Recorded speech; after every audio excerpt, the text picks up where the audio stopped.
Meu nome é Henrique Dias, eu estou no Guarujá praticamente desde quando eu nasci.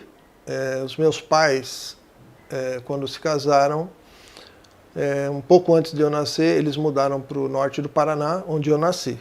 Mas logo depois eles regressaram e eu tive toda a minha vida aqui. Vida escolar, né, vida empresarial, e a minha infância, minha juventude foi toda no Guarujá.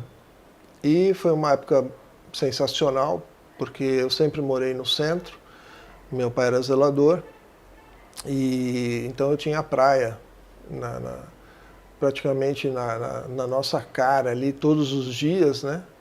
E fim dos anos 60 e todos os anos da década de 1970 foram anos assim bem familiares, assim, no sentido de que as pessoas que conviviam conosco eram pessoas conhecidas. Então o centro era uma grande família. E foi nesse Guarujá que eu me formei, né? Minha formação na infância e na juventude. Estudei no grupo escolar, os 4 primeiros anos do primário, e depois eu fui estudar no Raquel até concluir o ensino médio, que na época se chamava colegial, né? Daí eu fui fazer faculdade e eu consegui entrar na faculdade de desenho industrial no Santa Cecília, fiz um tempo, e depois entrei na que eu queria, que era a faculdade de arquitetura. Aí foi lá em Santos também. Fiz até o 3º ano dos 5 que deveria ter sido, porque nesse meio tempo eu tive um problema de visão e eu perdi a visão, tive que operar, fazer uma cirurgia, não consegui recuperar e fiquei sem enxergar com 22 anos de idade. Aí tivemos que tentar uma última provável chance de recuperar essa visão, que seria uma viagem aos Estados Unidos. E aí nós, com a ajuda de várias pessoas e digamos assim, uma espécie de uma vaquinha na época, muita gente contribuiu emprestando dinheiro ou depois nem querendo receber de volta, né, quando eu voltei dos Estados Unidos. E lá eu consegui recuperar minha visão. Não foi 100%, mas era o suficiente para ter uma vida independente, né? E se eu não tivesse feito isso, eu teria perdido totalmente a visão, né? Ficado cego completamente a partir dos 22 anos. E eu tive uma vida basicamente normal, mesmo tendo essa redução de visão. Aí me casei alguns anos depois, em 89. Eu sou pai de 2 filhos, a Rebeca e o Henrico, que nasceram na segunda metade dos anos 90, hoje já são adultos, né? E no final dessa década de 90, meus filhos ainda bem pequenos, nós resolvemos mudar para os Estados Unidos, porque eu tive que fazer mais cirurgias e a situação, tanto do Brasil como do Guarujá, estava uma situação que eu já encarava como uma coisa bem difícil.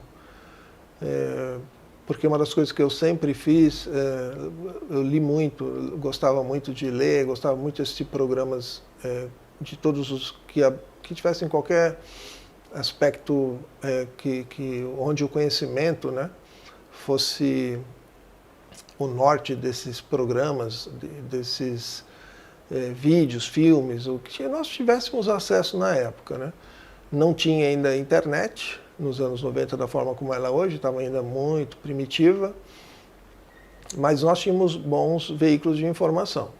E eu entendia já que o Brasil já tinha chances de ser um país com muitos problemas. E fui para os Estados Unidos, levei meus filhos, minha esposa na época, e fiquei lá durante 13 anos. E regressei agora em 2011 ao Brasil para a regularização minha de visto, né? Eu tinha um visto temporário de turista toda a minha vida, né? Eu entrei e saí dos Estados Unidos 28 vezes com os vistos de turista, eu nunca consegui ter um visto permanente. E toda a minha família acabou indo morar nos Estados Unidos, minhas irmãs, minha esposa na época, meus filhos, meu pai e minha mãe, e todo mundo conseguiu a residência e posteriormente a cidadania americana. E eu nunca pleiteei, porque todas as previsões legais, no meu caso, não me permitiam nada muito certo. Todas as filas que existiam na época, para quem pleiteava, como no meu caso, o Green Card, eram filas de 10 anos, 14 anos. Eu achava que não ia ser a melhor opção. Aí eu vim para o Brasil e quando eu fui renovar meu visto de turista em 2011, eles perceberam que eu tinha ficado lá um período irregular, né, que eu tinha passado do prazo permitido e aí eles me deram uma punição de 10 anos sem poder tirar o visto. E foi por isso que eu fiquei no Brasil. Então, toda a minha família está lá em Miami, praticamente. Eu só tenho o meu irmão aqui, e os meus sobrinhos, a esposa dele. Mas, assim, 80% da família ficou em Miami. E aí eu tive que reconstruir minha vida aqui no Brasil, né?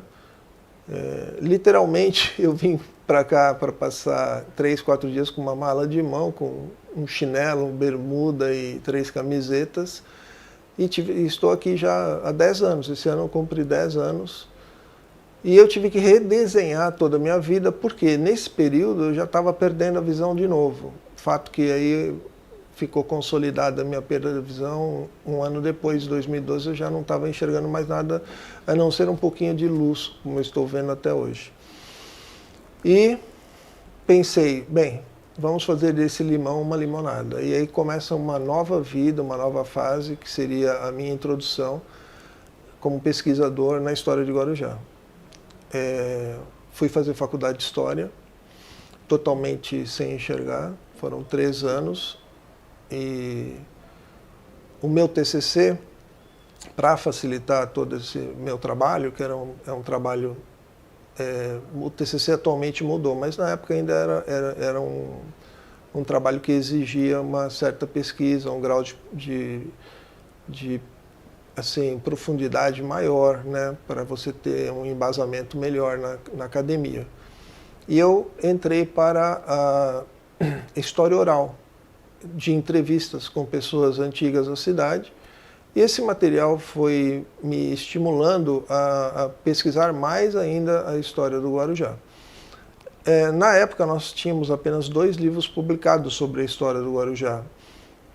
E, então, tinha algumas lacunas que esses livros não me respondiam.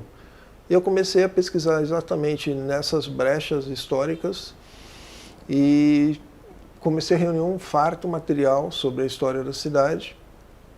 E mesmo depois de concluir o curso e ter feito o meu TCC, eu continuei trabalhando nessa linha de pesquisa, até que agora, nesse ano, eu lancei o meu primeiro livro, na verdade, meu quinto livro, mas é o primeiro sobre a história do Guarujá, que pelo volume que eu tenho, né, pela quantidade de material que eu tenho, já estou prevendo que nós vamos editar 5 volumes, né? Então o primeiro volume já foi feito e eu já estou trabalhando no segundo e espero publicá-lo até o final deste ano.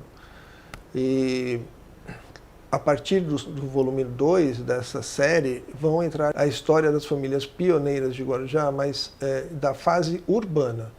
Eu não volto ao século XVI, XVII, XVIII e XIX. Eu pego a última década do século XIX, que foi quando o Guarujá começou a ser estruturado como uma área urbana, e aí eu começo a trabalhar com essas famílias desta fase urbana. Então, nós vamos começar agora a trabalhar com a história de...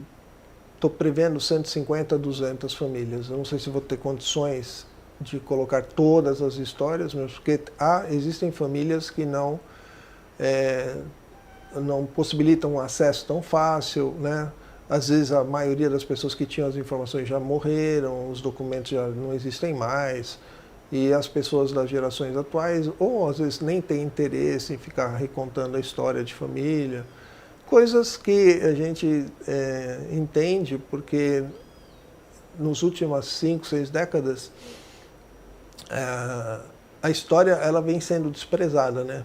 Tanto em nível escolar, como também na cultura como um todo. E quando ela não é desprezada, ela é alterada, que é pior ainda, né? Então existem correntes ideológicas que vão alterando a história, e isso faz com que as pessoas de agora pouco prestem atenção e realmente não sintam nenhum interesse em conhecer o seu passado, o passado da sua família, porque esses revisionistas, às vezes, eles deterioram tanto a imagem dos nossos antepassados que criam um abismo, né, entre os de hoje e os de ontem.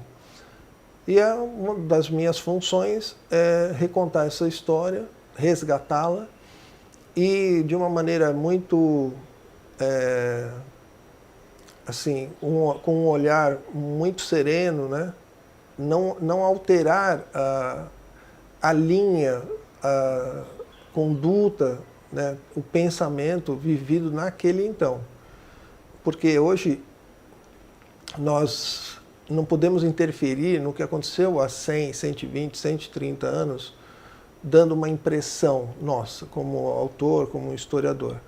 Porque isso seria cometer um anacronismo, né? Às vezes você julgar alguém ou fazer considerações sobre algum fato com o pensamento de hoje, tentando apontar, acusar erros e culpas em tempos que nós não conhecíamos aquele contexto, né? Tudo tem o seu contexto. Então a gente precisa ter esse olhar com muita olhar a história com tranquilidade, acima de tudo, né? E sem revanchismo. Isso aí é o norte do que é o meu trabalho no momento. O meu começo como escritor aconteceu em Miami. Eu estava participando de vários programas nas rádios dos Estados Unidos sobre futebol. A princípio como ouvinte, depois como convidado. Eu falava muito bem espanhol e eram rádios que transmitiam tanto para a Flórida como para os Estados Unidos inteiro. E como eu era um brasileiro que falava bem espanhol e meu conhecimento de futebol na época era muito bom, eu sempre tinha um espaço. E às vezes rolavam algumas discussões, algumas polêmicas com os uruguaios, com os argentinos nos programas, e eu comecei a colecionar informações sobre a história do Brasil e da Argentina, Brasil-Uruguai e tal. Chegou num nível tal que eu tinha um material suficiente para escrever um livro. Então foram 7 anos de pesquisas, até que eu publiquei esse primeiro livro aqui. 100 anos de rivalidade, Brasil e Argentina, primeiro jogo foi em 1908 até 2008. Esse livro aqui, inclusive, ele tem algumas passagens bem interessantes. Eu tive 2 grandes problemas. Eu tive que mandar para várias editoras aqui no Brasil e entre as negociações que eu estava tendo, aconteceu que passou uns meses depois, uma pessoa lançou um livro muito parecido com o meu. Tanto que ele conseguiu publicar o livro dele alguns meses antes do que o meu, uns 3 ou 4 meses. Mas eu tenho todos os registros, os meus registros são anteriores ao dessa pessoa. E aí já me falaram, não, olha, deixa isso para lá, não vai dar nada e tal. Eu sei que esse foi um dos problemas. E o segundo problema é que depois nós íamos fazer esse livro em 3 idiomas, português, espanhol e inglês. E foi contratada uma editora para fazer isso aqui no Brasil, e essa editora também deu problema e acabei perdendo totalmente esse projeto. O investidor perdeu uma parte considerável do que ele já havia pago, mas está aqui o livro, esse foi o meu primeiro. E enquanto eu estava nessas questões extrajudiciais, eu lancei o meu segundo livro, Fidel com a dele e eu com a minha. Esse é um livro, é uma autobiografia parcial, ela se passa praticamente toda nos anos 80, contando um pouco dessa passagem que eu já falei anteriormente, da minha faculdade, a perda de visão, a minha ida para os Estados Unidos. Então é uma história que tem um começo, um meio e um fim, assim, mas é um fim que prevê uma continuação. E eu já estou escrevendo a continuação desse livro. Eu não sei se ainda esse ano, mas provavelmente em 2022, no máximo 2023, nós vamos lançar a continuação dessa história aqui. E, aliás, essa história foi a que me deixou assim muito satisfeito com o feedback. As pessoas que leem esse livro regularmente fazem assim referências extremamente positivas ao meu texto, à história. As pessoas dizem que é um livro meio que chiclete, aquele que você começa a ler e não consegue parar e tal. Isso é muito bom, né? Isso, para um escritor, é tudo que a gente quer escutar.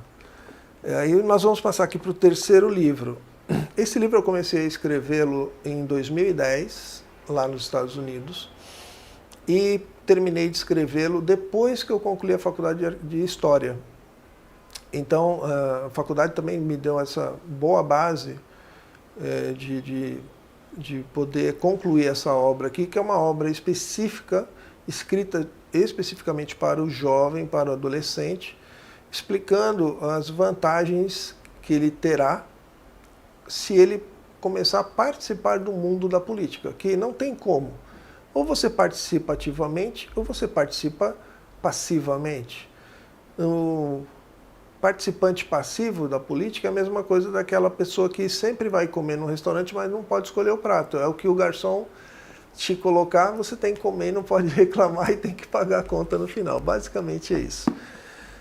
Aí nós viemos aqui, vamos aqui para essa é uma obra, uma coletânea de obras premiadas no concurso Pérolas da Literatura. Eu fui premiado com 2 textos que estão aqui nessa coletânea, 2017. Aqui é o meu quarto livro, é a continuação dos 100 anos de rivalidade Brasil-Argentina, só que aqui tem mais 10 anos. Ele saiu agora em 2019, então é 100 mais 10 anos de rivalidade. E por último, nós temos aqui o meu último lançamento, História do Guarujá, fase urbana, né? 1890 a 1956. Então, essa aqui é praticamente, digamos assim, uma amostra da história do Guarujá. Esse texto, esse conteúdo, na verdade, essas pesquisas, elas são resultado, como eu já disse, de praticamente 10 anos de trabalho e das mais variadas formas nós pesquisamos esse material. Através de história oral, através de pesquisas em bibliografias, ou seja, você tem que ter livros de referências. Não tínhamos muitos, né? Como eu já citei anteriormente, só temos 2 obras anteriores a essa, da história do Guarujá. Temos algumas coisas genéricas da Baixada Santista, histórias que, pelo Guarujá ter pertencido a Santos, então na história de Santos nós também encontramos informações sobre o Guarujá, e arquivos públicos, né? Então nós temos em São Paulo, nós temos na Biblioteca Nacional. Alguns você pode consultar em loco, outros você tem já a possibilidade de consulta virtual. Agora, nós como fizemos vários tipos de pesquisas, de jornais também, né, acervos de jornais, não é uma coisa muito simples, porque às vezes esses acessos são fáceis, às vezes eles são bem complicados, você tem que ficar garimpando mesmo a informação e às vezes é difícil, não está assim muito explícito, né, o material. Então é um trabalho de alguém que tem assim, uma obstinação, você tem que estar ali querendo mesmo, indo atrás, é aquela história, receber um monte de não, mas uma hora vai ter um sim. Aí você encontra informações inéditas, né? Ou, melhor dizendo, que estavam esquecidas, informações esquecidas, aí que você resgata, né? E aí a gente conseguiu, aqui já conseguiu reconstruir uma boa parte da história da cidade, né? E nos próximos volumes nós vamos fazer assim uma espécie de uma mistura entre a história das famílias antigas da cidade do Guarujá, da fase urbana, ou seja, famílias que já estão aqui há 100, 120, 130 anos, 90 anos, com mais histórias da cidade. Não caberia aqui nesse volume, seria uma coisa assim que nós entendemos que seria melhor dividir para, assim, dar um certo conforto para o leitor, né? E também, quando a gente mistura com a história das famílias, entre a história das famílias, nós vamos colocar um pouquinho da história da cidade naquele período. Então, se a gente está falando, por exemplo, de uma família onde boa parte das gerações mais antigas trabalharam, por exemplo, na ferrovia, vai ter notícias da ferrovia, então vai ter uma criação de um ambiente para a pessoa entender o que aquelas pessoas das gerações passadas estavam vivenciando, né? Como era o transporte público da época, como era a questão da iluminação, o esgoto, as ruas se estavam ou não asfaltadas, né? Então nós temos ruas no centro da cidade de Guarujá, no centro, que passaram 90 anos sem receber asfalto. Então hoje até você vê algumas pessoas reclamando que moram numa rua tal há 20 anos e não tem asfalto. A cidade cresceu demais, né? Mas elas precisam conhecer na história, por isso que é bom mostrar como a história era, ou como foi a vida dos nossos antepassados, para as pessoas entenderem um pouco como é a nossa vida agora. Então, pessoas que passaram a vida inteira dela morando no centro do Guarujá em uma rua de terra, né? Então, isso desmente um pouco esse mito de que o centro tem tudo, que tudo vinha para o centro e o resto não tinha nenhum tipo de asseio por parte da administração pública. Não é bem por aí. Tem um pouco de cada coisa, tem momentos de maior crescimento, tem momentos de menos crescimento. Então, quando tem muito crescimento, você não tem verba suficiente para atender todas as necessidades, né? Porque aí o crescimento exagerado da população que nós tivemos, por exemplo, nos últimos 60 anos, pouquíssimas cidades no Brasil tiveram um crescimento populacional como teve o Guarujá. E não há como você resolver os problemas sociais sendo que a fonte não cresce na mesma proporção, a fonte de riquezas, a fonte de verbas não cresce na mesma, de receitas, melhor dizendo, não cresce na mesma proporção do crescimento populacional. Então, se você cresce, o orçamento municipal passa de 1 bilhão para 2 bilhões em 10 anos, mas a população passou de 100 mil para 300 mil nesse mesmo período, um exemplo. Então você vê que você teve um aumento de população muito maior do que o aumento de receitas. E isso vai gerar um problema social, um maior desnível no equilíbrio, uma maior desigualdade das classes sociais que vivem na cidade. Então, um livro de história, muitas vezes, ele até ajuda nessa compreensão, e as pessoas que têm esse conhecimento acabam entendendo como que seriam as melhores soluções para o futuro. Porque a gente já está vendo e está registrando o que foi feito no passado, até onde foi equilibrado e onde aconteceu o desequilíbrio. Então a gente tem que voltar um pouquinho o filme, muitas vezes, e tentar recolocar o trem nos trilhos, né? Então, entende-se que a história serve muito para isso. Ela faz essa ligação do nosso presente com o passado, que é excelente, para você assim saber a sua identidade, né? Saber como ter pai e mãe, né?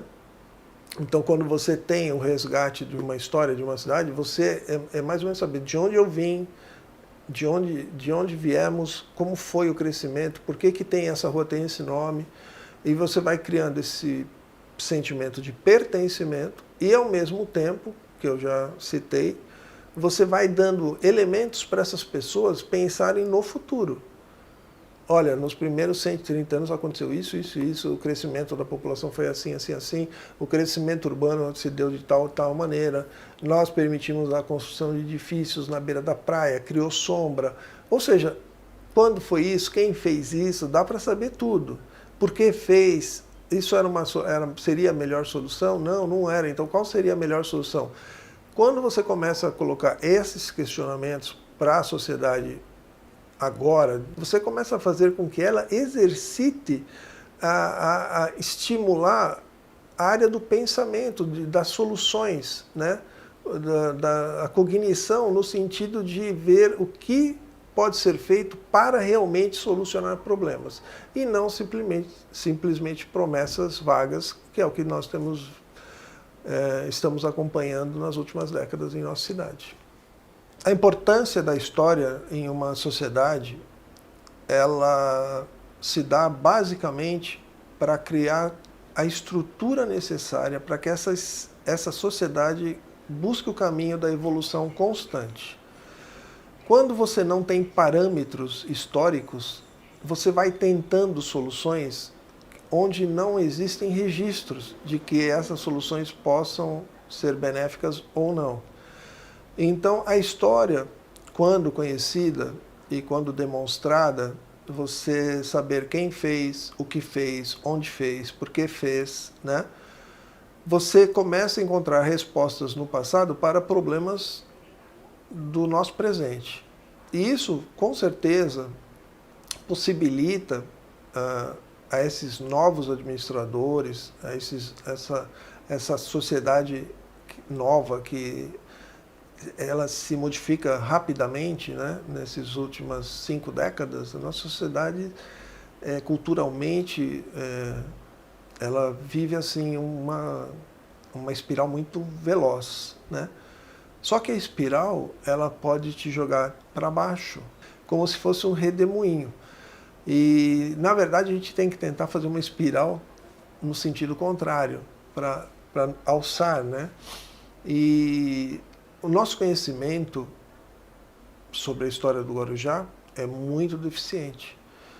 E agora a gente está, graças a Deus, com algumas pessoas que estão trabalhando nesse sentido, resgatando boa parte da história da cidade. E o caminho de hoje para o futuro não é nada fácil. Mas o caminho que nós já percorremos também já foi muito difícil, né? E a gente conseguiu já construir essa ponte com o passado. E essa história vai ajudar a que a gente, com o conhecimento, com as novas tecnologias, né? E principalmente com ações que visem realmente resolver os nossos problemas, principalmente sociais, sejam conseguidas com toda essa somatória de conhecimentos em todas as áreas. E é isso, a nossa cidade precisa um olhar mais específico para a cidade. Esse é um dos pontos que eu sempre bato, é a tecla que eu sempre bato, é que a gente precisa pensar mais no Guarujá, em primeiro lugar. Porque se eu tiver uma cidade melhor, todo mundo sai ganhando. Então, quem conhece o passado, quem consegue entender a linha do desenvolvimento, né? Porque tudo tem... Isso é matemática, não dá para fugir. Se eu tenho poucas receitas e muita população, não tem milagre. Agora, se eu melhoro a capacidade arrecadadora da cidade e eu não tenho um crescimento tão grande da população, eu começo a pensar que eu estou no caminho certo. Basicamente, o meu trabalho é deixar para as próximas gerações essas informações e que elas possam tirar delas o melhor proveito para deixar um Guarujá melhor para todos.